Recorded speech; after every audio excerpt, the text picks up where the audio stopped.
आपके बहुत सारे कमेंट आ रहे थे कि एक ऐसा टाइम टेबल बनाइए जिसमें हम स्कूल या ऑनलाइन क्लास के साथ ही सेल्फ स्टडी भी कर सकें और अदर एक्टिविटीज़ भी कर सकें। इसलिए हमने होम टाइम टेबल चार्ट बनाया है। इस वीडियो को एंड तक ज़रूर देखना ताकि आप कोई भी पार्ट मिस ना करें और आपको टाइम टेबल अच्छी तरीके से समझ में आए। इस टाइम टेबल को बनाने से पहले हमने पूरे डे को एनालाइज किया है कि हम हमारा पूरा डे किस चीज़ों में वेस्ट करते हैं। टाइम टेबल बताने से पहले हम हमारे डेली रूटीन को एनालाइज करेंगे, क्योंकि जब तक हम हमारे डेली रूटीन को एनालाइज नहीं करेंगे तो हमें पता ही नहीं चलेगा कि हमारे लिए स्टडी का कितना टाइम बच रहा है। So let's get started. हमारे लिए 7 आवर्स की स्लीप ज़रूरी होती है, तो पहले हम 7 आवर्स की स्लीप लेंगे और हम 1 घंटे में फ्रेश अप भी हो जाएंगे। उसके बाद अगर हम तीनों मील्स को ऐड करें तो हम बेसिकली 1 आवर में हमारा खाना खा सकते हैं। इसके बाद हमारी 6 आवर्स की स्कूल होती है जो कि मैंडेटरी है।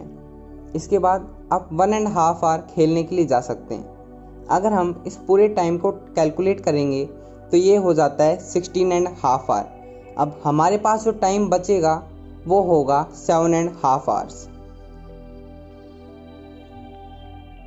अब हम टाइम टेबल चार्ट बनाने जा रहे हैं। ये टाइम टेबल 5 सब्जेक्ट्स का होगा जो कि आप स्क्रीन पे देख सकते हैं।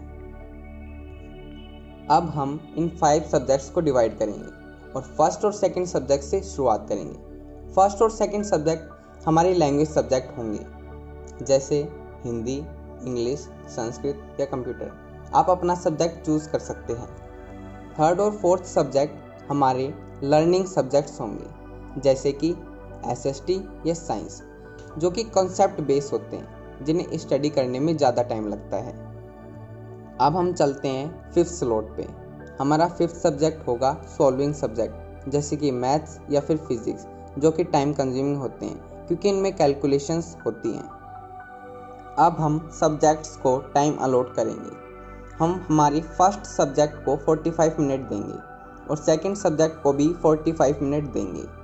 अगर हम दोनों को ऐड करते हैं तो टोटल 1.5 आवर हो जाता है, जो कि लैंग्वेज सब्जेक्ट के लिए बहुत है। अब हम थर्ड सब्जेक्ट को और फोर्थ सब्जेक्ट को 1 आवर देंगे।